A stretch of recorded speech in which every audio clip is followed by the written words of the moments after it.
Video शुरू करने से पहले आपको मैं बता देना चाहता हूँ, यह पहला राष्ट्रीय रचनाकार पुरस्कार है।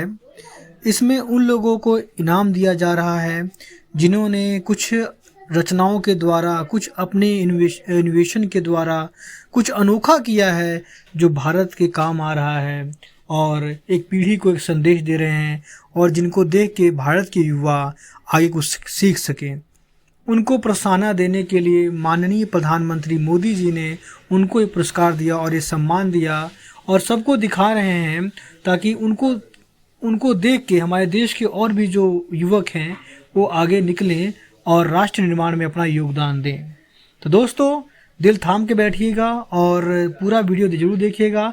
इसमें आपको एक अच्छी जानकारी मिलेगी और आपको ये भी पता चलेगा कि कौन कौन से लोग हैं, किस किस क्षेत्र में अपना काम कर रहे हैं और कहां कहां से इस देश के तरक्की में अपना योगदान दे रहे हैं।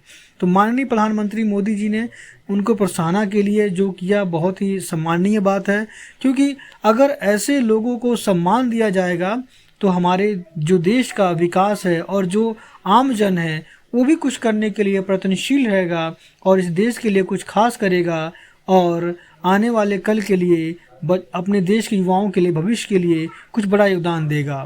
तो दोस्तों, वीडियो शुरू करते हैं और इस वीडियो को दोस्तों पूरा देखिएगा, लास्ट तक देखिएगा दोस्तों। तो वीडियो शुरू करते हैं।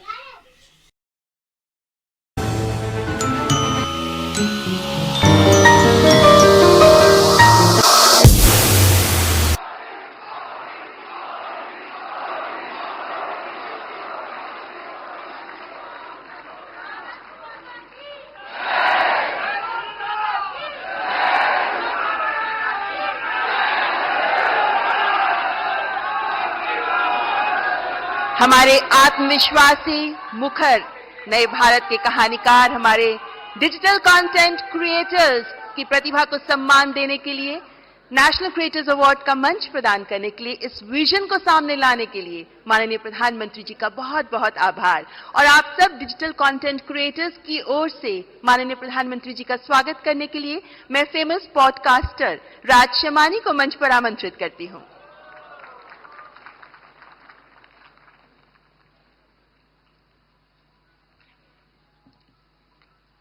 I'm honored to introduce the next person on the stage who needs no introduction.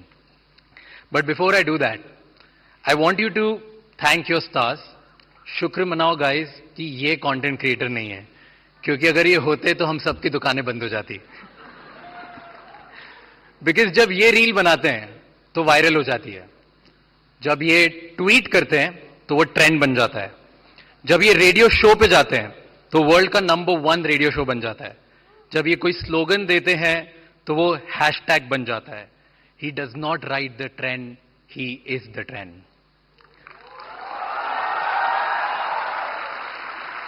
Ladies and gentleman, join your hands together for the influencer of the influencers, the OG, the GOAT, who is making the Indian dream possible for millions of Indians, the creator of New Bharat, Honorable PM Narendra Modi ji.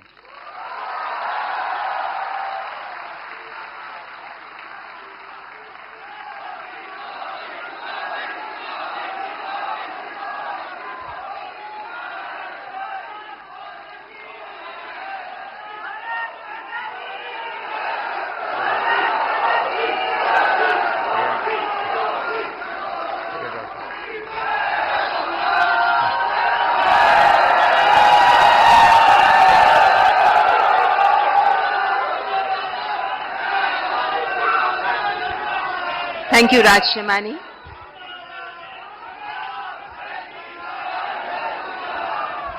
कार्यक्रम को आगे बढ़ाते हुए अब मैं इन पुरस्कारों के लिए 4 सदस्यीय ज्यूरी में से 2 माननीय सदस्य हमारे बीच उपस्थित हैं। मैं मंच पर रूपाली गांगुली जी और प्रसून जोशी जी को आमंत्रित करती हूं, जो ज्यूरी मेंबर्स हैं।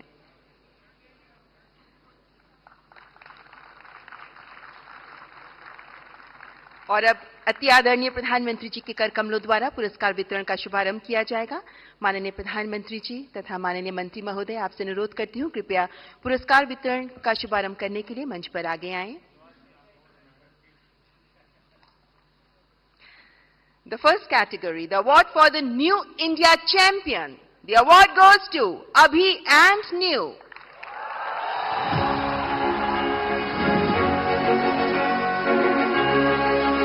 They are pioneers in shaping the perspective of New India.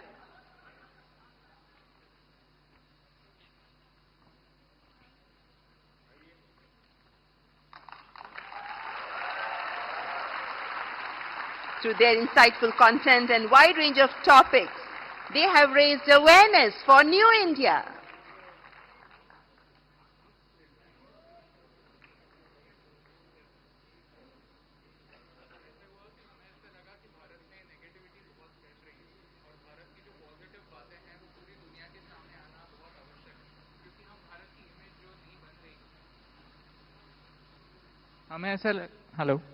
हमें ऐसा लगा कि भारत की जो इमेज बन रही है, जो छवि बन रही है, वो बहुत सारी नेगेटिव बन रही है, लेकिन भारत में ऐसी बहुत सारी बातें हैं, बहुत सारी पॉजिटिव बातें हैं जो पूरी दुनिया तक पहुंचना आवश्यक है, ताकि हमारी जो नई पीढ़ी है वो हमारे नए भारत से रूबरू हो पाए।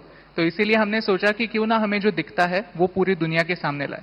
इसीलिए अभी और न्यू आप दोनों से मैं पूछना चाहूंगा कि ये थोड़ा साहस का काम है। मैं भी पब्लिक मीटिंग में जाता हूं और जब आर्थिक विषय और आंकड़े बोलता हूं तो मैं देख रहा हूं कि लोगों को नींद आना शुरू हो जाती है। कुछ हल्की फुल्की बातें करते हैं तो मजा। मीडिया वाले भी रिपोर्ट में सीरियस नेचर की बात करूंगा तो कभी नहीं करते, वो हंसी मजाक की कोई बात होगी तो बढ़िया रिपोर्ट करते हैं। आपको नहीं लगा कि आपका विषय इतना ड्राई है, कैसे लोग इंटरेस्ट लेंगे? नहीं, जैसे आप एनर्जी के साथ बात करते हैं, वैसे अगर हम भी एनर्जी के साथ, आपकी 1% एनर्जी से अगर हम बात कर पाए तो फिर हम उस मैसेज को। थैंक यू दोस्त, बहुत शुभकामनाएं, बहुत सेवा करते रहिए। आपने फील्ड चैलेंजिंग चुना है लेकिन देश के लिए बहुत जरूरी है। मेरी तरफ से बहुत बधाई। And the Best Storyteller Award. The award goes to Keetika Govindasamy, known as Kirti History. She educates about the real history with unique perspective, gaining popularity for her engaging approach to Indian history. ओहो बाबा, आप पैर नहीं छुए।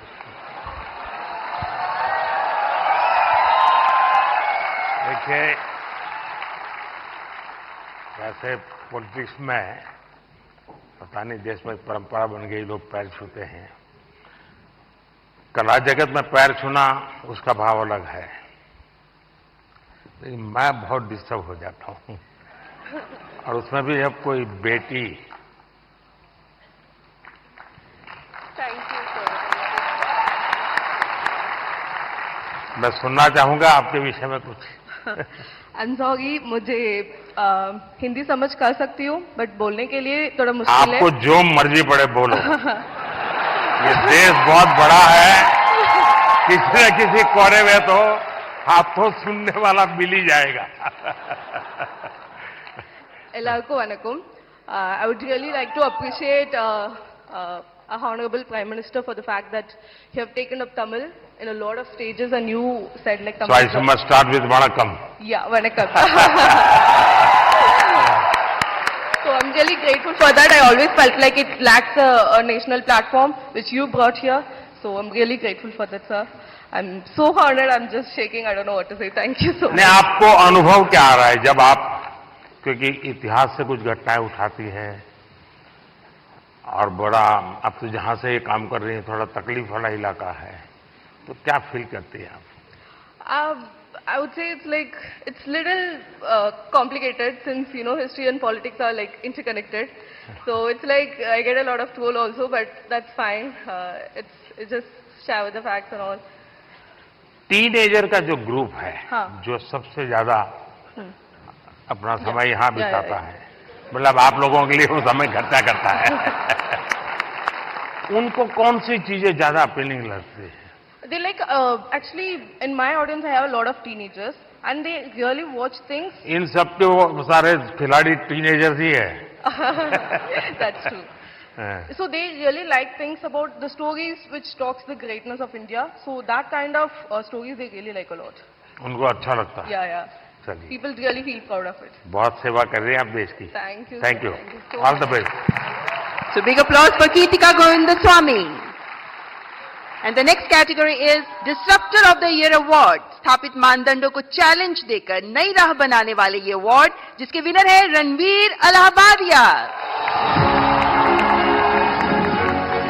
We know him as Beer Bicep. He focuses on fitness, spirituality and lifestyle through his The Ranveer Show. बधाई हो. तो आज भी कुछ फिटनेस का मंत्र देंगे लोगों को. हैं? योगा करनी चाहिए, मेडिटेशन करनी चाहिए. तो फिर तो ये लोग कहेंगे कि मोदी जी की बात बता रहा है. तो फिर कहेंगे तुम बीजेपी वाले हो गए हो.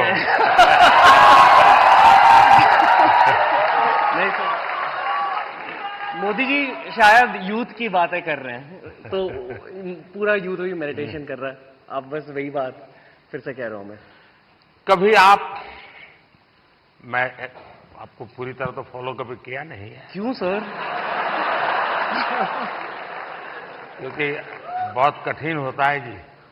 मुझे खुद को 50 साल छोटा करना पड़ेगा, तब जाकर के आपके साथ थोड़ा वेवलेंथ बैठेगा.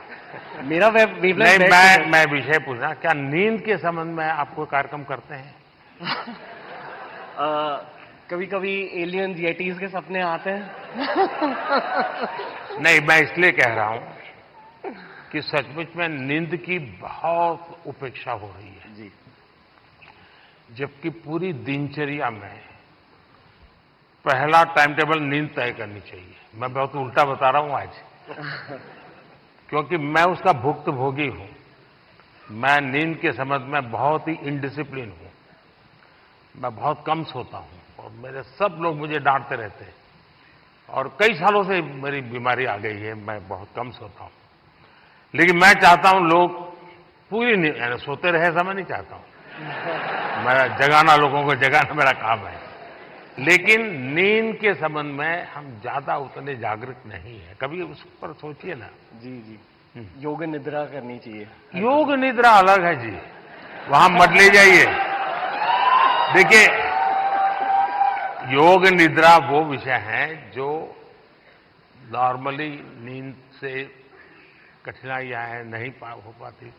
तो योग निद्रा कर लिया तो उनका 3-4 घंटा और निकल जाता है. आपके साथ पॉडकास्ट करने का मूड हो रहा है सर. अरे वाह. चलिए, मूड तो हरे के बहुत होते हैं भाई.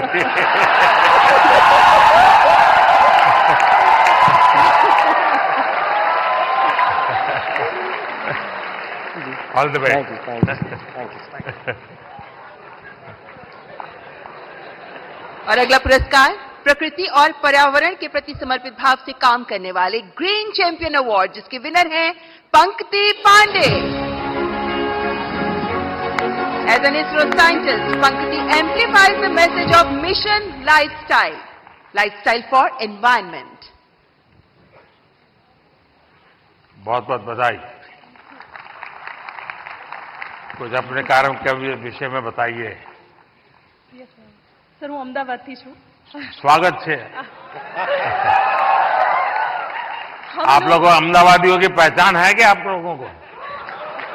हम अहमदाबादी लोगों के लिए कहा जाता है, ये अहमदाबादी इसलिए बता रहा हूं, उनके लिए कहा जाता है, यानी कोई बुरा मत माने, क्योंकि आजकल ऐसा है कुछ भी बात बड़ा विवाद का विषय बन जाती है. लेकिन ये बचपन में जो सुनते थे वो मैं बता रहा हूं. मैं मानता नहीं हूं. एक बार रेलवे प्लेटफॉर्म पर ट्रेन आई, तो उसमें जो पैसेंजर था वो ऊपर के बर्थ पर था. तो उसने बाहर खिड़की में पूछा कि भाई कौन सा स्टेशन आया है. तो बाहर वाले ने कहा 4 आना दोगे तो बताऊंगा. तो उसने कहा मत बताओ, ये अहमदाबादी होगा. अच्छा बताइए. प्रकृति के बारे में बताती हूँ. हम बदलाव बहुत चाहते हैं दूसरी चीजों में, पर हम बदलाव कभी अपने आप में नहीं लाना चाहते हैं. वो सबसे डिफिकल्ट चीज होती है. तो मैं अभी यहाँ पे जो सब लोग उपस्थित है यहाँ पे, उनसे कहूंगी, एक चीज हम अगर हमारे वहां पे करें, हम अपने वेस्ट को ऑडिट करें. हम दूसरों का कचरा देखते हैं, पर हम क्या खुद निकालते हैं वो हम कभी नहीं देखते हैं। तो I request all of you to waste audit your dustbin, कि क्या हम हमारी लाइफ को जीरो वेस्ट बना सकते हैं। पूरे तरीके से नहीं, पर क्या हम कोशिश कर सकते हैं। Thank you so much. Mission life के संबंध में डिटेल स्टडी किया है आपने? मिशन लाइफ नहीं सर। मैंने एक यूएन सेक्रेटरी जनरल के साथ दुनिया के सामने एक मिशन लॉन्च किया है। क्लाइमेट, एनवायरमेंट, सर्कुलर इकोनॉमी, ये सारी बातों से हम परिचित है। और लोग दुनिया कहते हैं तुम ये मत करो, तुम वो मत करो, सारा मैं क्या करूंगा कोई कहता ही नहीं है। बिल्कुल। और इसलिए मैंने कहा है मिशन लाइफ। और मिशन लाइफ के पीछे मेरा इंटरेस्ट यही है कि आपकी लाइफस्टाइल ही एनवायरमेंट फ्रेंडली होनी चाहिए। हम क्या करते हैं, एसी कार में बैठ करके जिम जाएंगे, जिम में बिजली जला करके पसीना निकालेंगे, फिर एसी कार में बैठ करके घर वापस आएंगे और फिर 5 स्टार होटल में जाकर के एनवायरमेंट पर भाषण देंगे।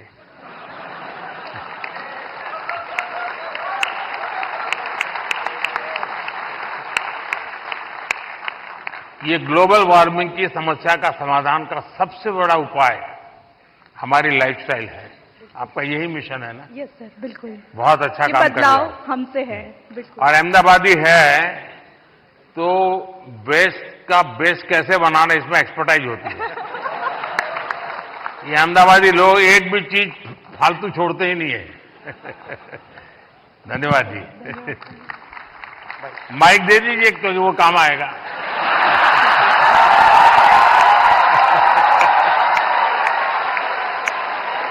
And the next award best creator for social change, और इस अवार्ड की विनर है जया किशोरी, जिन्हें आधुनिक दौर की मीरा कहा जाता है। One of the youngest spiritual orators, she shares stories and teachings from Bhagavad Gita and Ramayana in insightful manner. बहुत बहुत बधाई आपको। चलिए, आपने लोगों को आध्यात्मिक दुनिया की तरफ बड़ी आधुनिक तरीके से रुचि फैलाई है। बहुत बहुत धन्यवाद। बताइए कुछ। जी, मैं कथाकार हूँ, श्रीमद् भागवतम करती हूँ और गीता जी के ऊपर बातें करती हूँ, क्योंकि मेरा बचपन इन्हीं चीज़ों से गुजरा है। और जो बदलाव मुझ में आया है, चाहे शांति, सुकून, खुशी, हर चीज़ को लेकर। और सबसे बड़ी बात, क्योंकि हमारी सोच है कि भगवान से जुड़ना तो बुढ़ापे का काम है, और मुझे लगता है सबसे गलत सोच है, क्योंकि सबसे ज़्यादा अध्यात्म की ज़रूरत युवाओं को है।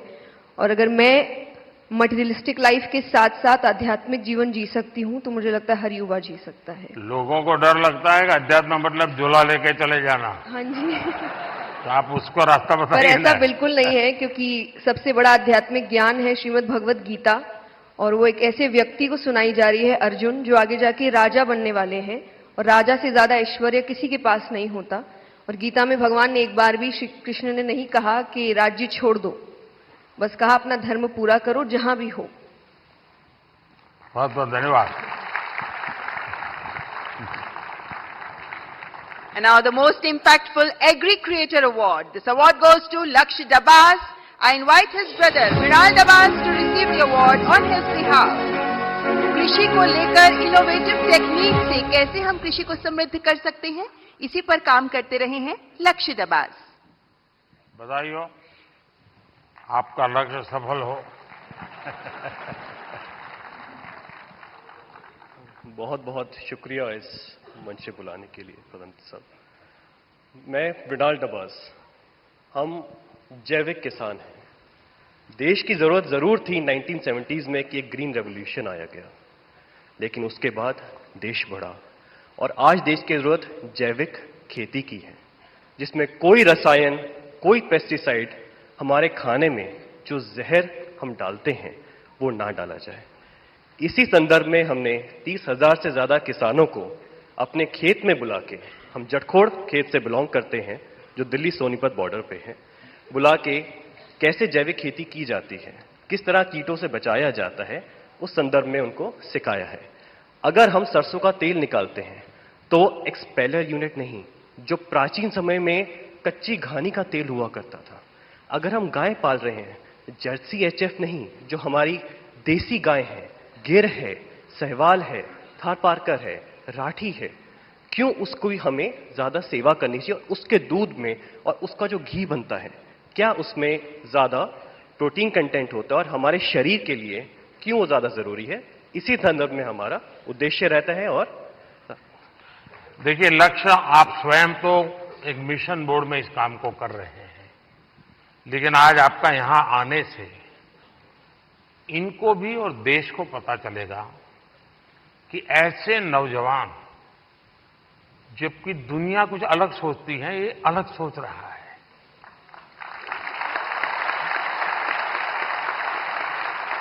लोग लक्ष्य की मजाक उड़ाते होंगे, क्या यार तुम ये गाय पीछे पड़े हुए हो। उसके बाद भी वो उसको समर्पित है। आप कभी गुजरात के गवर्नर आचार्य देवव्रत जी से मिले हैं?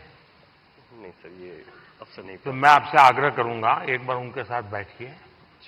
वो एक मिशन बोर्ड में ये नेचुरल फार्मिंग पे काम करते हैं। कुरुक्षेत्र में उनका एक फार्म भी है और गुजरात में करीब उन्होंने 3 लाख किसानों को नेचुरल फार्मिंग की तरफ ले गए हैं और जो उसके रिजल्ट आए हैं बहुत ही एनकरेजिंग है। दूसरा, लोगों में एक भ्रम है जिसको आप ठीक कर सकते हैं। ऑर्गेनिक फार्मिंग और नेचुरल फार्मिंग दोनों अलग है। कुछ लोग कहते हैं कि ऑर्गेनिक फार्मिंग में शुरू में इनकम का बहुत लॉस होता है, उसके कारण कोई किसान हिम्मत नहीं करता। नेचुरल फार्मिंग में लॉस नहीं होता है और धीरे धीरे प्रोडक्टिविटी बढ़ती है, क्वालिटी बढ़ती है, एकरेज बढ़ता है। मैं चाहूंगा कि आप एक बहुत अच्छा काम कर रहे हैं, लेकिन मैं आपसे आग्रह करूंगा, आप आचार्य देवव्रत जी से जरूर मिलिए। यूट्यूब पर उनके बहुत सारे लेक्चर्स हैं, आप उसको देखिए। बहुत बहुत शुभकामनाएं। And now the cultural ambassador of the year award, और इस अवार्ड की विनर हैं जानी मानी गायिका मैथिली ठाकुर। आपके ओरिजिनल सॉन्ग्स होते हैं और आप पारंपरिक लोकगीत के माध्यम से विभिन्न भाषाओं में, विभिन्न भारतीय भाषाओं में गाती हैं और हमारे देश की समृद्ध संस्कृति को सामने प्रस्तुत करती हैं। मैथिली ठाकुर। मैथिली नमस्ते। तो आज कुछ सुनाई दो और क्या क्योंकि लोग मेरा सुन सुन के थक जाते हैं। बिल्कुल सर। अच्छा, थक जाते हैं ना? नहीं नहीं नहीं नहीं नहीं नहीं नहीं मतलब बिल्कुल मैं आपको सुनाती हूँ। और सबसे पहले सभी लोगों को महाशिवरात्रि की ढेर सारी शुभकामनाएं। और तो शिव जी का ही भजन कर लो आज। जी जी जरूर।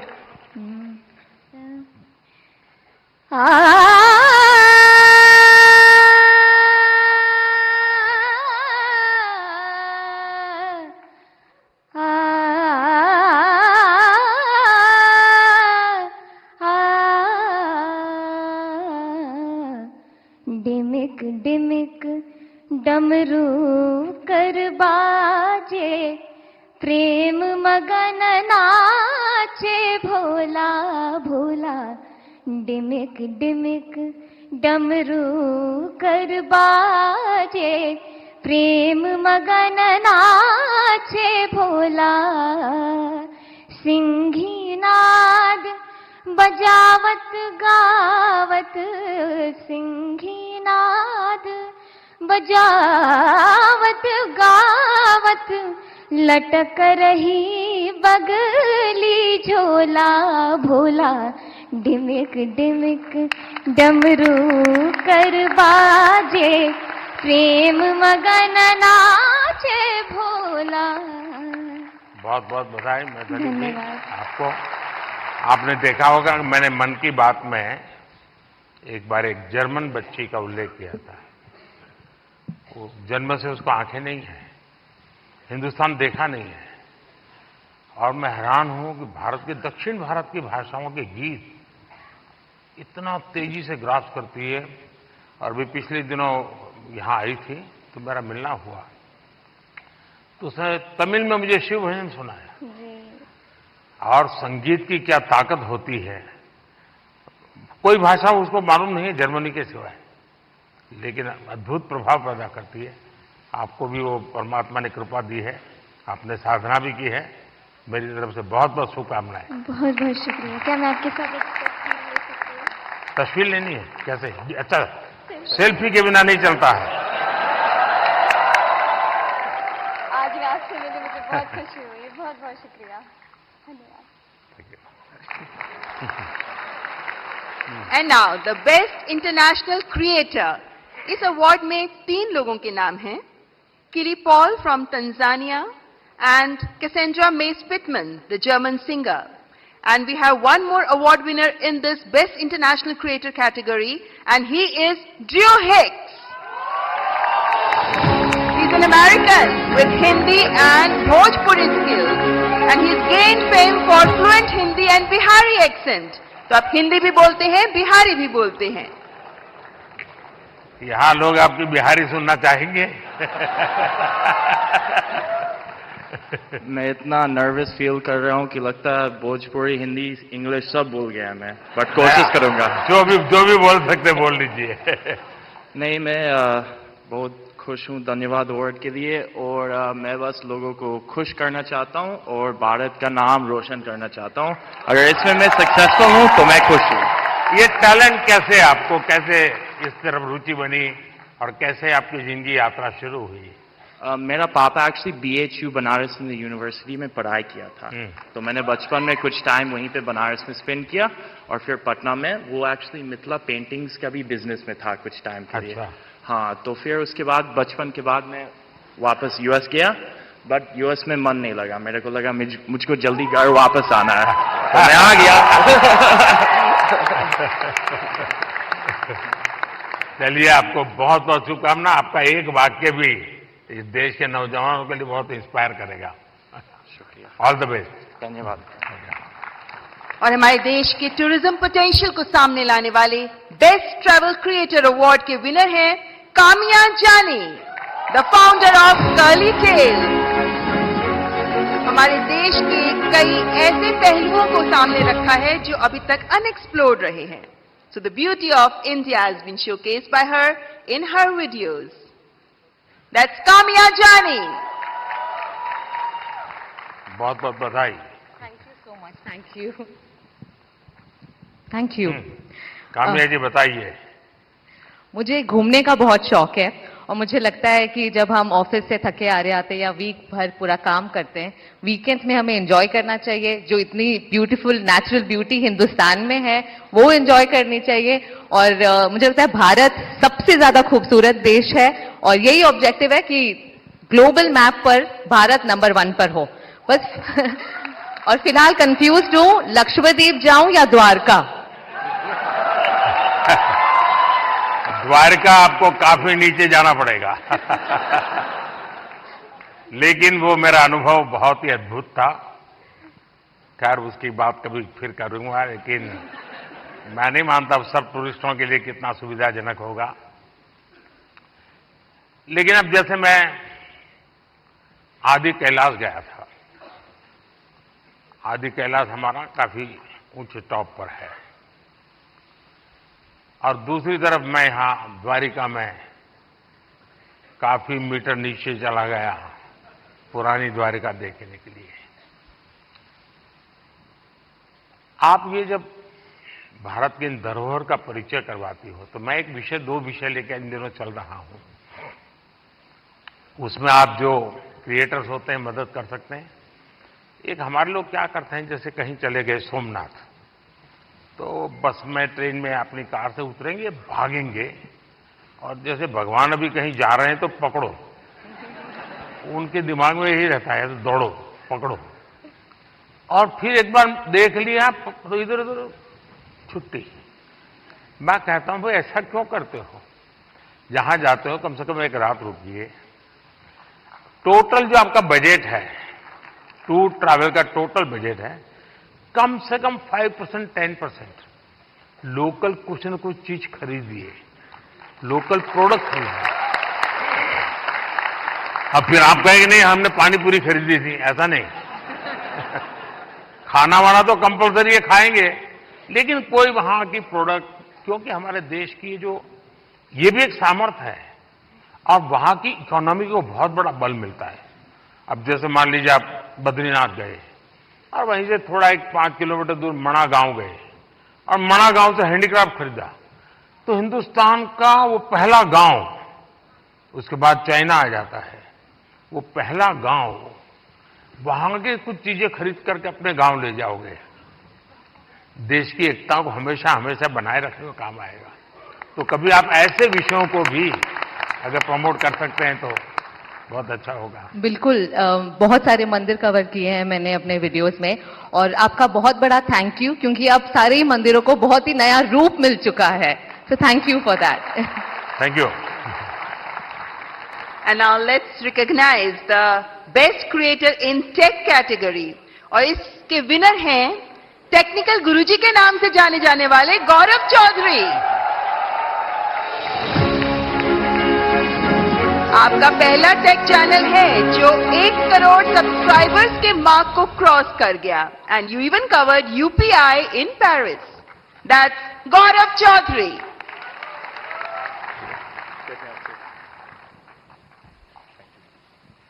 चलिए भाई, आज की दुनिया का इंसान है, कुछ बताएगा हमें।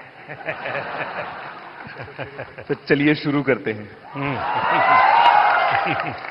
सर, मैंने 2015 अक्टूबर में अपना चैनल शुरू किया था और उसका एक बहुत बड़ा कारण है डिजिटल इंडिया, जो जुलाई के महीने में शुरू हुआ था।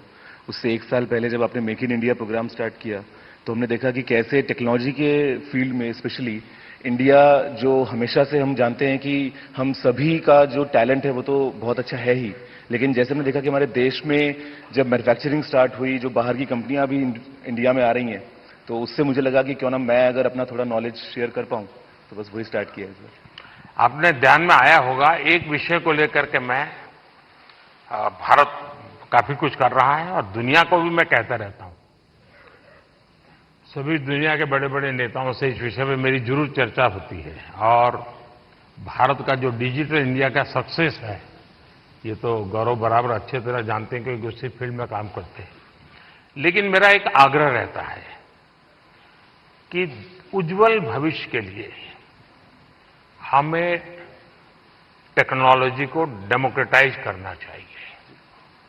हमारा यूपीआई, ये इसका बहुत बड़ा सिंबल है। ये कुछ लोगों की बपोती नहीं है, ये सबकी मालिकी है, और दुनिया तभी आगे बढ़ेगी। कोई उसका एक बड़ा कंपनी का मालिक बन गया और दुनिया बांट रहा है, ऐसा नहीं।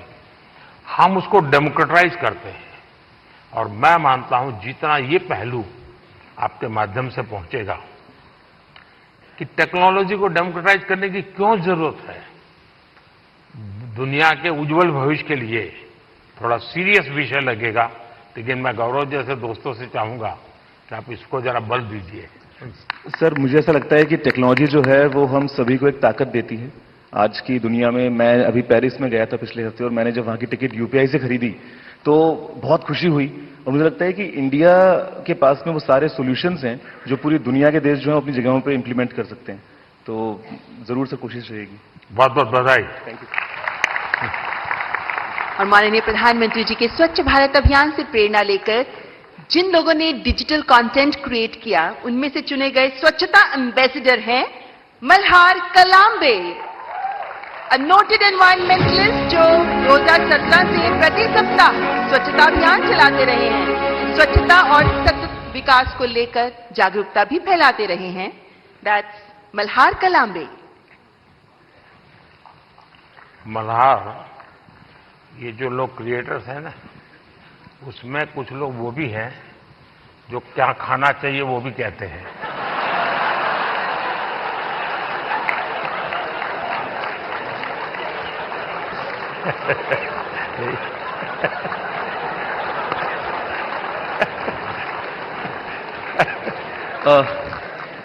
इस पुरस्कार के लिए शुक्रिया।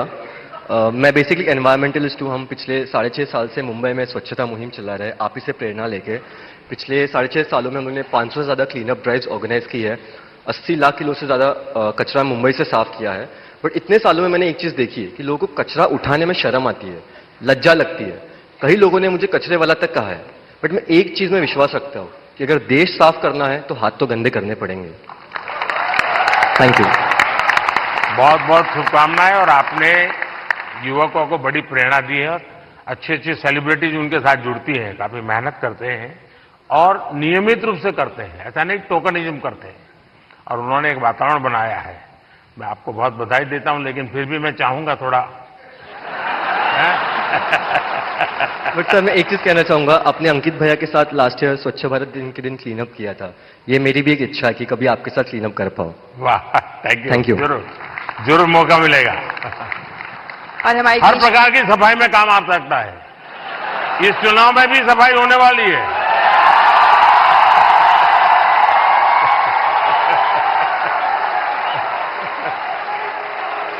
और हमारे देश की समृद्ध फैशन परंपराओं को आगे बढ़ाने के लिए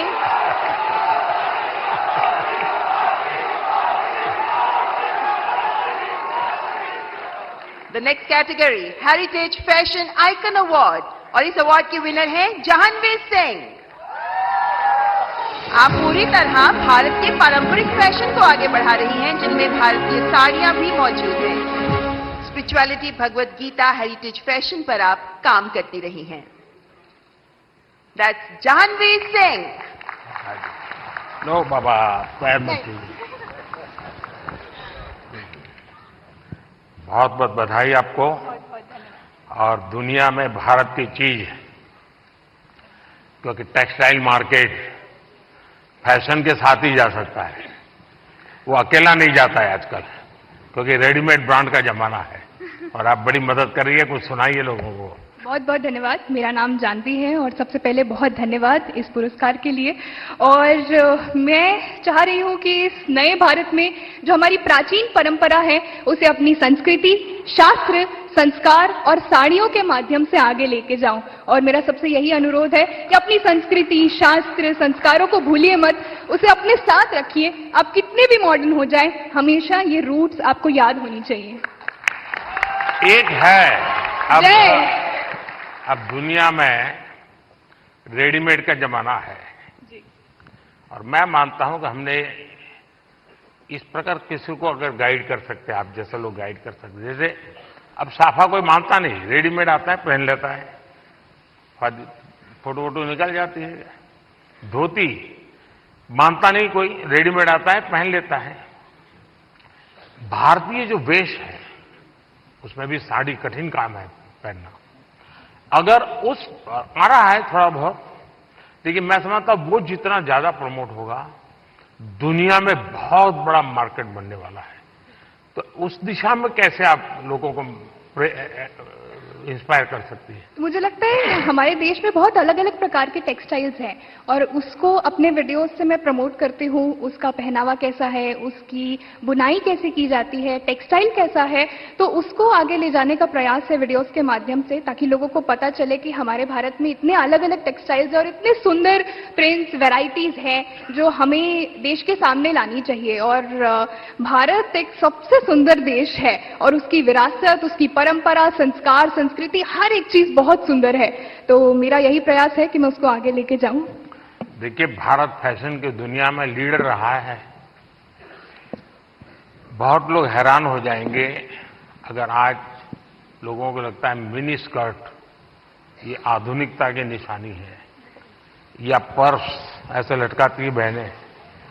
आप अगर कोणार्क जाएंगे, सैकड़ों साल पुराने मंदिर का जो मूर्तियां बनी हैं, उसमें आपको एक मूर्ति वो भी दिखेगी जिसमें मिनी स्कर्ट पहना है बेटी ने और हाथ में पर्स है, ऐसे लटक रही है।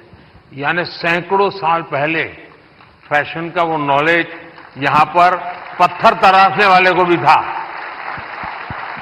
यानी भारत की इन विविधताओं को हम दुनिया में ले जा सकते हैं। बहुत बहुत बधाई आपको। बहुत बहुत धन्यवाद।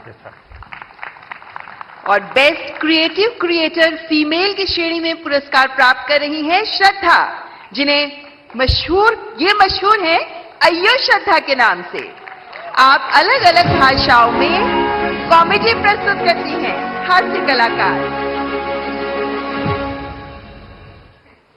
दैट्स श्रद्धा। अयो श्रद्धा से मेरा दोबारा मिलने का मौका मिला है, बहुत बहुत बधाई। बहुत बहुत धन्यवाद, बहुत बहुत धन्यवाद। बहुत धन्यवाद इस पुरस्कार के लिए। और ये पुरस्कार ये एक्नॉलेज करता है कि जो लोग घर में एक स्मार्टफोन के जरिए कंटेंट बनाते हैं वो भी एक स्किल है। ये एक्नॉलेज करता है ये पुरस्कार, इसका बहुत बहुत बहुत धन्यवाद। देश में अक्सर सामाजिक, राजनीतिक, औद्योगिक वजहों से परिस्थिति काफी गंभीर हो जाती है। मेरी कोशिश ये रहती है कि इसमें अगर एक ह्यूमरस पॉइंट ऑफ व्यू या हास्य रस मिलाया जाए तो एक पॉजिटिविटी फैलाई जा सके। जो भी परिस्थिति हो, आई थिंक हमारे देश के लोग इतने प्यारे हैं कि परिस्थिति कितनी भी गंभीर हो, हम हर चीज में मुस्कुराने की वजह ढूंढ लेते हैं। और मैं अपने कंटेंट से ये वजह दर्शाने की कोशिश करती हूँ। बहुत बहुत धन्यवाद, बहुत धन्यवाद। देखिए, बाजार से सब्जी कितनी बढ़िया क्यों ना लाए, उसमें जब तक तड़का नहीं लगता है ना, टेस्ट नहीं आता है। तो ये हास्य की चीजें जो है वो तड़का का काम करती है जिंदगी में। और आज आपकी स्पॉन्टेनिटी ने सबको फ्लोर कर दिया है। Thank you, thank you so much, thank you, thank you, thank you. And now let's recognize the best creative creator male, RJ Raunak, जो अपने प्रैंक के लिए जाने जाते हैं, अपने ह्यूमर, अपनी आवाज के लिए जाने जाते हैं और अलग अलग टॉपिक्स पर बेहतरीन डिजिटल कंटेंट तैयार करने वाले आरजे रौनक। क्या आरजे, कैसे हो भैया? रौनक ने ही आरजे नाम पॉपुलर कर दिया। सर, मुझे लगता है कि आपने भी रेडियो को पॉपुलर कर दिया, तो उसके लिए बहुत बहुत धन्यवाद। और अक्सर जब मैं रेडियो में प्रोग्राम करता हूं और लोगों से रेडियो के बारे में बात करता हूं, और मुझे अच्छे से याद है जब मन की बात प्रोग्राम शुरू होने वाला था, तब हमने यही कहा था कि हमारी इंडस्ट्री में और एक व्यक्ति आ रहे हैं। हमने इतने सालों से काम किया, लेकिन शायद वो फर्स्ट डे से ही सारे रिकॉर्ड्स तोड़ देंगे, तो उसके लिए बहुत बहुत धन्यवाद। बहुत बहुत बधाई आपको। Thank you Modi ji. और सारी रेडियो फ्रेटर्निटी की तरफ से मैं आपको धन्यवाद कहूंगा, क्योंकि शायद यहां पर रेडियो का मैं इकलौता हूं आपके अलावा जिसको ये अवार्ड मिल रहा है। सो यहाँ बहुत लोग होंगे जो भी दुनिया में होंगे, और मैं पक्का मानता हूं कुछ लोग तो अपने गीत खुद ही रिकॉर्ड करते होंगे, फिर खुद सुनते होंगे, और घर में अगर माँ गुस्सा करती है तो सुनाते होंगे। बिल्कुल। सबकी तरफ से मैंने सोचा था पहले कि कभी मैं ऑनरेबल प्राइम मिनिस्टर से मिलूंगा तो मैं उनसे बउआ के स्टाइल में वही कहूंगा जो मैंने बहुत सारे हजारों लोगों को कहा है, सर नमस्ते सर, मैं बउआ बोल रहा हूं। बहुत बहुत धन्यवाद सर। थैंक यू भैया। And now moving on to the best creator in food category, and the award goes to Kavita's Kitchen. एक हाउसवाइफ जो बन गई digital entrepreneur. She has played a vital role in celebrating the rich culinary heritage of India.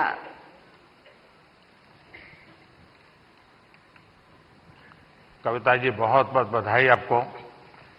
धन्यवाद sir. वो जो मल्हार है ना, उनको खाना बनाना हाँ, सिखाओ। उसको कुछ सिखाइए।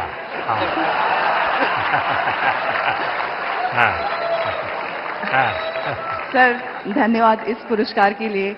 और मैं खाना बनाना सिखाती हूँ लोगों को, और मैं चाहती हूँ कि घर के मतलब जो फैमिली मेंबर है वो घर के हर मेंबर को खाना बनाना सिखाए, क्योंकि कोविड के टाइम पे हमें पता चल गया कि खाना बनाना कितना जरूरी है सीखना। तो पढ़ाई के साथ साथ इसको भी हम अपनी लाइफ स्किल में ऐड करें तो ज्यादा अच्छा होगा।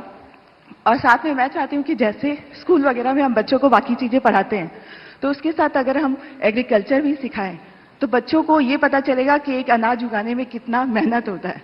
तो शायद उसकी वजह से फूड वेस्टेज कम होगा, और खाना बनाने में कितनी मेहनत होती है तो उसकी वजह से भी वेस्टेज को हम रोक सकते हैं। तो ये मेरी सोच है, मैं चाहती हूँ कि ऐसा अगर हो तो फ्यूचर में अच्छा होगा।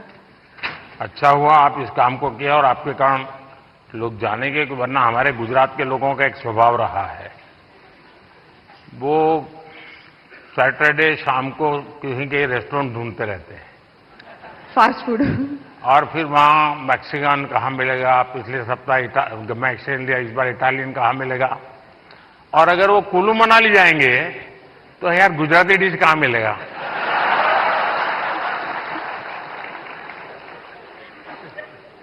खैर, लेकिन आपने देखा होगा कि हमने 2023 को इंटरनेशनल मिलेट ईयर के रूप में दुनिया में पॉपुलर किया। हमारे यहाँ परंपरागत रूप से मिलेट खाया जाता था, लेकिन आज हमारे डाइनिंग टेबल पर से वो खो चुका था, फिर से आ रहा है। उसके लिए क्या कर सकते हैं? और दूसरा, खाने में बनाने के तरीके, दिखने का तरीका, लेकिन उसके साथ साथ अब न्यूट्रिशनल वैल्यूज की अवेयरनेस, उसमें आप क्या कर रही हैं? मैं कहना चाहूंगी कि जैसे बच्चे, उनको फैंसी फूड पसंद होता है, तो अगर हम उसमें ज्वार, बाजरा, रागी ये सब फ्लोर मिला के, जैसे मैं सुबह दूध की मलाई बचती है तो उसमें बनाना मैश करके डाल देती हूँ, थोड़ा रागी ज्वार फ्लोर, काजू किशमिश क्रश करके, और इसके छोटे छोटे ऐसे पैनकेक बना देती हूँ। तो बच्चों को पता नहीं चलता, उनको लग रहा है कि बहुत मीठा है और अच्छा है। तो बच्चों के स्वाद के हिसाब से हमें खाने में थोड़े चेंजेस करने पड़ेंगे। और ये जो मिलेट है वो हम अपनी लाइफ में आजकल डाइटिशियन, डॉक्टर सब बोलते हैं कि मिलेट्स खाना हमारे लिए अच्छा है, और हम वापस उसी जनरेशन में जा रहे हैं जहां से हम शुरू किए थे। मैं अभी यूएस में, मुझे निमंत्रित किया गया था, तो व्हाइट हाउस में बहुत बड़ा डिनर था, सबके लिए वेजिटेरियन था, और सरप्राइजिंगली 80% डिश मिलेट्स की थी व्हाइट हाउस में। तो मिलेट हम सबको अपने फूड में इंक्लूड करना चाहिए। और ये नहीं, आपकी बात सही है कि बच्चों को उसमें रुचि बननी चाहिए। मैं याद है, खैर मैं बच्चा नहीं था तब, मैं ताइवान गया था बहुत साल पहले, तब तक मैं मुख्यमंत्री भी नहीं था, और मेरा कोई 10 दिन का वहाँ कार्यक्रम, वहाँ की सरकार ने मुझे बुलाया था। मेरे यहाँ से गया आइटनरी के साथ, no fish, no eggs, no meat, सब no no no no no. तो उनके लिए परेशानी थी, खिलाए क्या उसको। तो फिर मेरे साथ जो उनके कोऑर्डिनेटर थे, उन्होंने कहा कि साहब यहाँ एक बुद्धिस्ट रेस्टोरेंट है जो वेजिटेरियनिज्म को प्रमोट करती है, तो हमने आपके लिए वहां तय कर लिया है, आप, क्योंकि और कहीं पर भी आपके लिए वेजिटेरियन मिलना मुश्किल हो जाएगा। तो मैंने कहा चलिए, आपकी बहुत बड़ा धन्यवाद करता हूं, आपने मेरी सेवा की। अब मैं गया, सब मैंने उन्होंने शोकेस किया हुआ था ऑर्डर देने के लिए, मैं देखते ही चौंक गया, क्योंकि किसी को दिखता था चिकन जैसा, कोई दिखता था फिश जैसा, कोई मटन की सारी चीजें दिखती थी। मैंने कहा यार तुम यहाँ कहाँ ले आए मुझे, ये तो सब नॉन वेज है। तो फिर मुझे उन बुद्धिस्ट जो लोग थे उन्होंने समझाया कि साहब यहाँ के लोगों को वेजिटेरियन की तरफ ले जाने के लिए हम वेजिटेरियन चीजों का शेप ऐसा बनाते हैं ताकि वो मेंटली पहले प्रिपेयर हो। और आप भी कभी ताइवान जाए तो आज भी वो रेस्टोरेंट है। खैर मैं तो उसको देख करके राम राम करके वापस आया। यही, इस बात का मैं ध्यान रखूंगी अपने नेक्स्ट कुकिंग वीडियो में कि जो दिखने में पोषण के लिए जितना ज्यादा बल दे सके, मैं समझता हूं ज्यादा अच्छा होगा। जी सर, बहुत बहुत शुभकामनाएं। धन्यवाद सर। सर पैसे क्या मम्मी ने बोला? And now the वाह, नमस्कार। ओहो, धन्यवाद। And now the best creator in the education category, और क्या, इस रूपाली? पुरस्कार के इस पुरस्कार के विजेता हैं टेक प्लस गैजेट्स के लिए जाने जाने वाले Naman Deshmukh. Naman technology, gadgets, finance, social media, marketing जैसे विषयों को कवर करते हैं, सामान्य भाषा में तकनीकी विषयों पर शिक्षित करते हैं। आपको नमन। बताइए नमन। पहली बात तो प्रधानमंत्री जी थैंक यू सो मच इस पुरस्कार के लिए। मैं एक्चुअली टेक रिलेटेड या फिर जो भी अवेयरनेस होती है उस रिलेटेड वीडियोस बनाता हूं, लोगों को अवेयर करता हूं।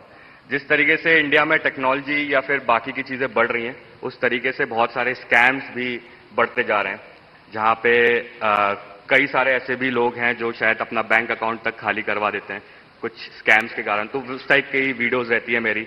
प्लस इतनी सारी गवर्नमेंट की स्कीम्स होती हैं जो लोगों तक नहीं पहुंच पाती है, तो उसकी अवेयरनेस वगैरह पे हम लोग जो है वीडियो बनाते हैं। ये बहुत अच्छी बात है, क्योंकि एक प्रकार से लोगों को जगाने का काम है। अदरवाइज लोग अच्छे से अच्छा मोबाइल खरीदने के तो शौकीन है, लेकिन सेफ्टी सिक्योरिटी के लिए क्या क्या करना चाहिए कुछ पता ही नहीं होता है। तो उसी में मेरी कोशिश रहती है, और मैं ट्राई करता हूं कि जितना सिंपल मेरा कंटेंट हो उतना लोगों को समझने में आसानी होती है। तो मेरा जो हमारा एक रीजन है टेक में आने में या फिर एजुकेशन में, कि एजुकेट तो करना है लेकिन बहुत सिंपल और फन तरीके से लोगों को चीजें बतानी है, और शायद उस चीज में हम लोग आगे बढ़ते जा रहे हैं। एक सुझाव मैं देता हूं नमन, शायद इन लोगों में से कोई निकले उसको भी काम आ सकता है। भारत सरकार की तरफ से अटल टिंकरिंग लैब्स बहुत बड़ी मात्रा में स्कूलों में चलती है। भारत सरकार पैसे भी देते हैं, और छोटे छोटे बच्चों के लिए है वो, 5वीं 6वीं 7वीं कक्षा की, और टेक्नोलॉजी के लिए ही है। उनका साइंटिफिक टेम्पर तैयार करने के लिए।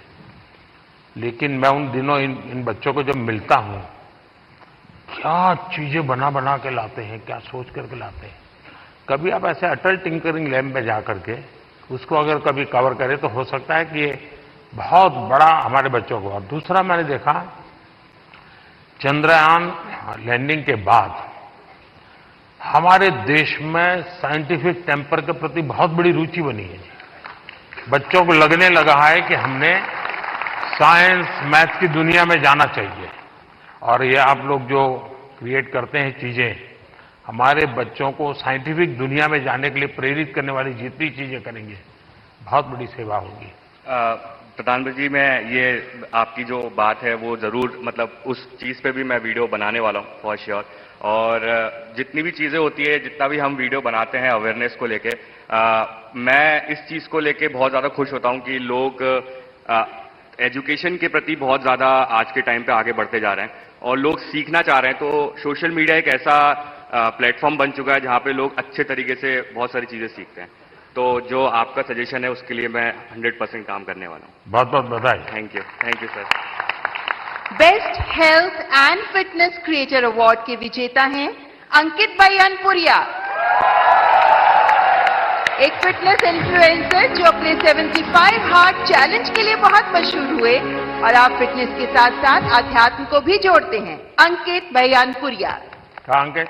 साई राम है? वाह। बताओ जरा अपना वाक्य। राम राम भाई सारा ने। हाँ।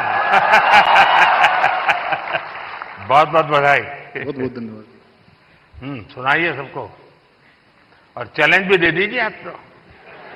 चैलेंज तो ये है भाई, मतलब डेली वर्कआउट करना। आप कुछ भी काम करते हो, क्योंकि नुगारा दुनिया में 2.5 सुख है। पहला सुख निरोगी काया, दूसरा अच्छी नींद, और आधे माँ जहा और बच्चा और सब कुछ है। तो भाई पहला सुख निरोगी काया, तो अपनी हेल्थ ही काम करो। चाहे आप कोई भी काम करते हो, थोड़ा बहुत टाइम अपने थी काटो जरूर। बहुत बहुत बधाई। और गेमिंग क्रिएटर कैटेगरी के विजेता हैं ट्रिगर्ड इंसान के नाम से जाने वाले निश्चय। आप यूट्यूबर हैं, लाइव स्ट्रीमर हैं, गेमर हैं, और आपकी कमेंट्रीज के लिए बहुत फेमस हैं। निश्चय, बहुत बहुत बधाई। Thank you sir, thank you. सुनाइए, कुछ ट्रिगर हो जाए। सबसे पहले तो thank you for this award PM sir, and मैं जेन्युइनली इतना ज़्यादा नर्वस हूँ। मैंने कुछ नहीं सोच रखा था, मुझे पता नहीं था कि यहाँ पे आके कुछ बोलना पड़ेगा।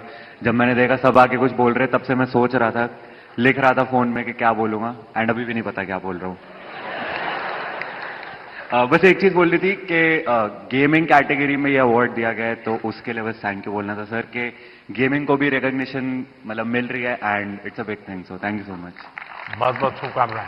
Thank you sir, thank you. And the next category best micro creator, और इस कैटेगरी के विनर हैं अरिदमन, जो वैदिक एस्ट्रोलॉजी और एंशिएंट इंडियन विजडम पर काम करते हैं।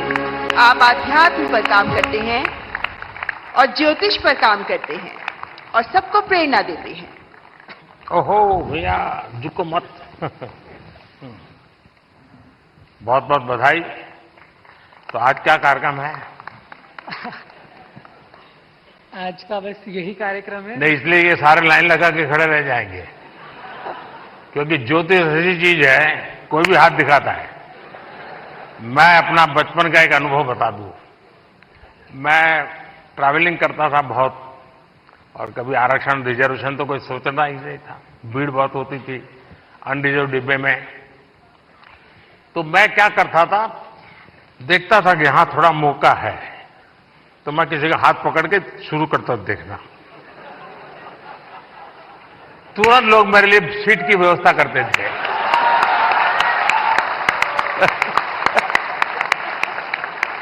आइए बैठिए, अब आप बताइए। लक्ष्मी हयवदन परब्रह्मणे नमः। सभी को मेरा सादर नमस्ते। और पहले मैं ये बताना चाहूंगा कि मैं ज्योतिष की वीडियोस नहीं बनाता हूं। मैं धर्मशास्त्रों के कुछ विषयों पर अपनी वीडियोस बनाता हूं। और ये पुरस्कार मुझे मिला, इसमें धर्मचक्र भी है, इसमें वृषभ भी है, इसमें सिंह भी है। और इस धर्मचक्र की मर्यादा बनी रहे, ये धर्मचक्र सतत चलता रहे, इसके लिए ही मेरा छोटा सा प्रयास है। और ये धर्म चक्र केवल एक मूर्तमान पुरस्कार की कोई मूर्ति नहीं है जिसको हमें घर में जाकर के सजा देना है, अपितु अपने जीवन के अंदर इस धर्म चक्र को धारण भी करना है। और इसके अंतर्गत कोई आध्यात्मिक कर्मकांड नहीं आते हैं, इसके अंदर कोई पूजा पाठ या विधियां नहीं आती है। आज मैंने जो वेशभूषा पहनी है, बहुत से लोग इसे देखकर सोच रहे होंगे कि मैं कोई सन्यासी हूं, कोई बाबा हूं, कोई तपस्वी हूं, लेकिन मैं इनमें से कुछ नहीं हूं। मैं एक सामान्य बालक हूं जो अपनी 12वीं कक्षा इस समय कर रहा हूं। लेकिन मैं बताना चाहता हूं कि ये जो कपड़े मैंने पहने हैं, ये अध्यात्म का प्रतीक नहीं है, ये भारतीय संस्कृति का प्रतीक है जिसे हम भुला चुके हैं। प्रधानमंत्री जी ने वेशभूषा की बात करी, हस्तकला की बात करी, और मैं कहना चाहूंगा कि जो परिधान मैंने पहना है, ये भारत का सबसे पुराना परिधान है, जिसको आज लगभग इधर बहुत कम लोग पहन के आए होंगे।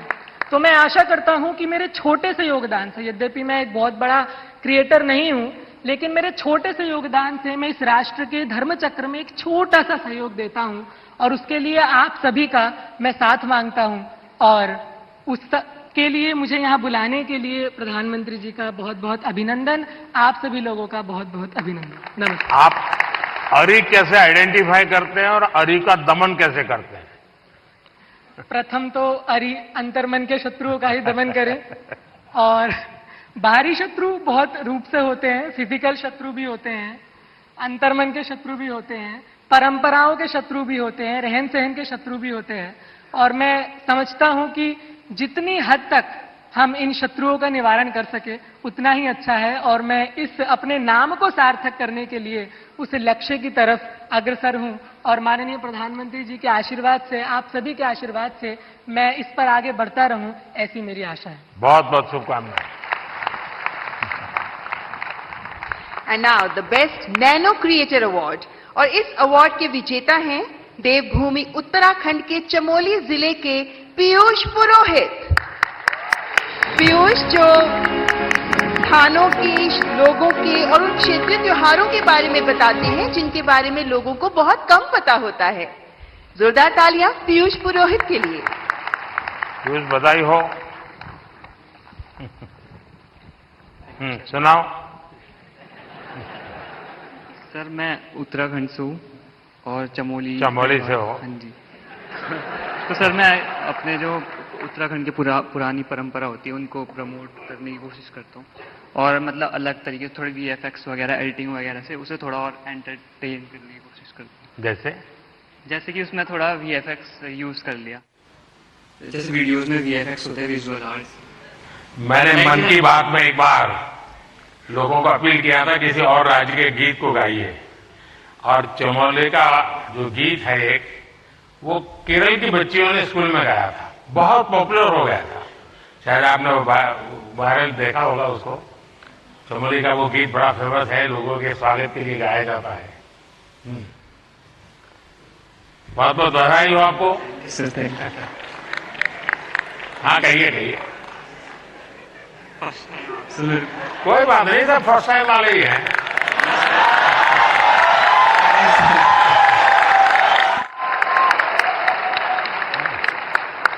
Sir thank you. जय देवभूमि जय उत्तराखंड। चलिए, बहुत धन्यवाद।